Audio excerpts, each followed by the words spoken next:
This is Ruben Lawing. I am doing a supplemental leadership talk right now. All right, I've had this like 300 names pulled out of my phone, sitting on my desk, and I've picked through them and called a couple people and people I knew I could talk to, easy to talk to. I knew, had a good relationship with them. I thought, right, and but I hadn't really dug in, right, and I started reading this book by Robin Sharma, the 7 a.m. Club, right, and it causes you in the mornings to set your agenda for the day. Okay, so I set my agenda. I'm 6 o'clock in the morning. I'm okay. I'm making these calls, right? And I get on. I start making those calls, and my thinking is, you know what? The people that I'm like worried about what I'm going to say to them, or how I'm going to talk to them because I don't really know them that well. Whatever, right? Whatever. All right.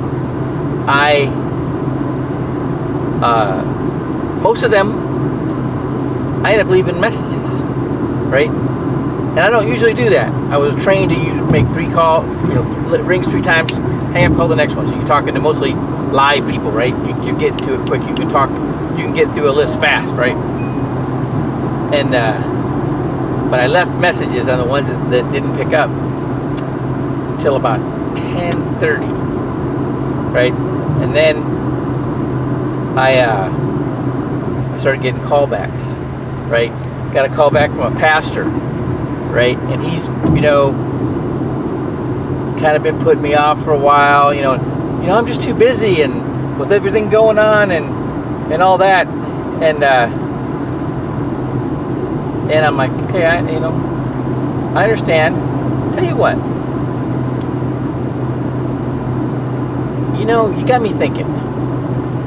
Do you think there might be somebody, at your church, somebody's a real go-getter, somebody learns fast, and that I could train to do what I'm doing? He loved that idea, right? Oh, yeah. Part of what I did wrapping him up, I started talking about, what people are going through right now, right? People are worried about their financial situations. This is information they need to know. And if, he's got a bunch of people in his church that need that help, but if he doesn't let me talk to them, they ain't gonna get help. And he didn't like that, right? But then I gave him the solution. Hey, who do you got? Some young guy, ambitious, right? Likes to help people, right? And he liked that. Okay.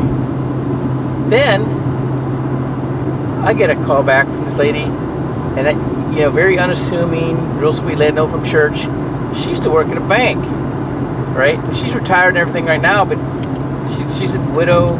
Her kids are all left. She wants something to do, and she understands this lingo, right? This is something that's in her wheelhouse, right? And she'll just do it just because it'll keep her in the game, right? Then I got one of my associates that hasn't done very much, right, that now is ready to engage, right? And we're going to do this Zoom call together. That's where I'm going right now, to his house, to be part of the Zoom call for the team, all right, for the Rio Grande Valley down here, all right?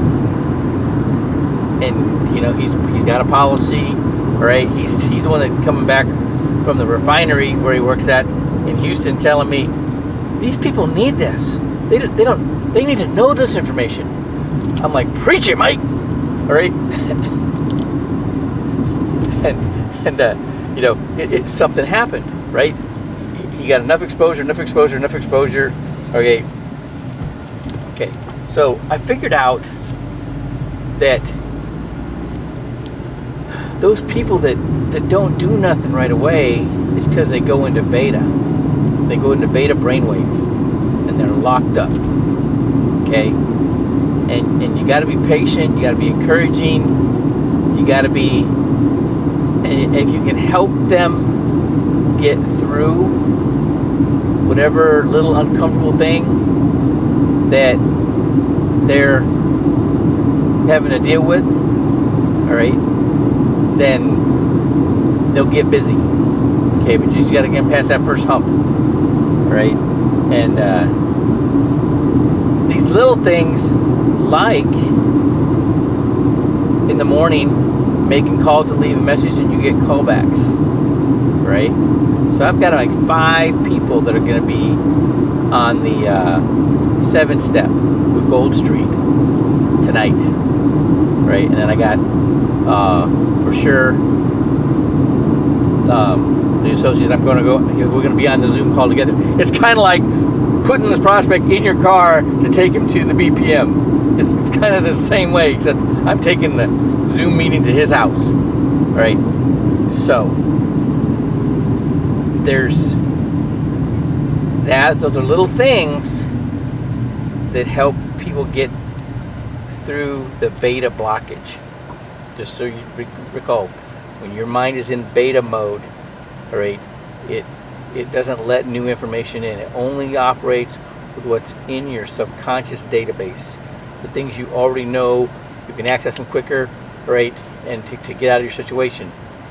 The problem with that is if you're doing something you've never done before, you don't have those protocols in your brain, in your subconscious programming to help you through it. And then that freezes you up. Okay, so that, when you understand that, it totally changes your understanding of all those people that get recruited, and then don't do anything. They go into the witness protection program. People who are new and that they just stopped coming, they gave up. All right, they